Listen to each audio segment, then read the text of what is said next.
সরকার পরিচালনার ভিত্তি হবে আল্লাহকে ভয় করা। আসন্ন জাতীয় সংসদ নির্বাচনে ক্ষমতায় এসে নতুন শাসনের ইতিহাস রচনা করতে চায় বাংলাদেশ জামাতে ইসলামী, যার মূল ভিত্তি আল্লাহভীরুতা।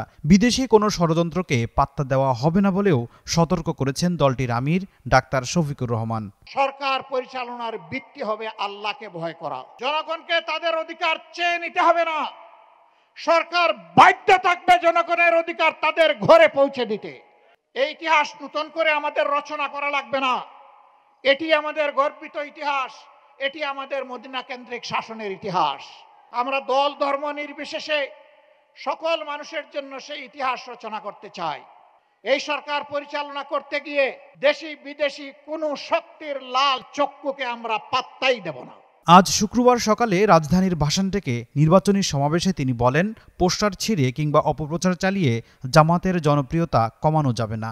মানুষের মন থেকে জামাতকে মুছে ফেলা সম্ভব নয়। পোস্টার ছিঁড়ে ফেলতেছেন, বিলবোর্ড উদাও করে দিচ্ছেন, লাভ হবে না। আপনি গাছের পোস্টার, লাইট পোস্টের পোস্টার, দেয়ালের পোস্টার, সুতোয় টানানো পোস্টার আপনি ছিঁড়তে পারবেন, কিন্তু জনগণের হৃদয়ে ভালোবাসার যে পোস্টার লেগে গিয়েছে সেই পোস্টার আপনারা ছিঁড়তে পারবেন না। কর্মক্ষেত্রে নারীদের সুযোগ দেবে না জামাত, এমন অভিযোগের জবাবে ডাক্তার শফিকুর রহমান দাবি করেন, এটা সম্পূর্ণ অপপ্রচার। বলেন, আমার নিজের প্রতিষ্ঠানে নারী পুরুষ সবাই সম্মানের সঙ্গে কাজ করেন। জামাত কখনোই নারীদের কর্মজীবনে বাধা দেয় না। আমি গর্ববোধ করি যে এরা মনে করে এটা তাদের প্রতিষ্ঠান, এটা মনে করে না যে এখানে তারা চাকরি করে। কর্মের মাধ্যমে ইনশাল্লাহ সকল অপপ্রচারের জবাব দেব। সমাবেশে নেতাকর্মীরা বলেন, আগামী নির্বাচনে সরকার গঠন করতে চায় জামাত। আওয়ামী লীগ বিএনপির যে পরিমাণ অপকর্ম করেছে, যে পরিমাণ দুঃশাসন করেছে, এর বিরুদ্ধে মানুষ জেগে উঠেছে। তারুণ্যের প্রথম ভোট যেন দাঁড়িপাল্লায় দেয়। আকসুতে দেখছেন, তরুণ প্রজন্ম এখন চাচ্ছে নতুন বাংলাদেশ গড়তে।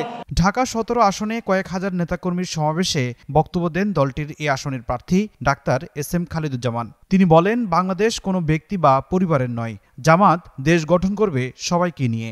দুর্নীতি ও দুঃশাসনের বিরুদ্ধে লড়াই অব্যাহত রাখার ঘোষণা দেন জামায়াতের এই প্রার্থী। আগামীতে বাংলাদেশকে এমন একটি বাংলাদেশ উপহার দেব, যেই বাংলাদেশ কোনো দলের, কোনো পরিবারের বা কোনো বিশেষ ব্যক্তিরা হবে না। আগামীর বাংলাদেশ গণমানুষের বাংলাদেশ।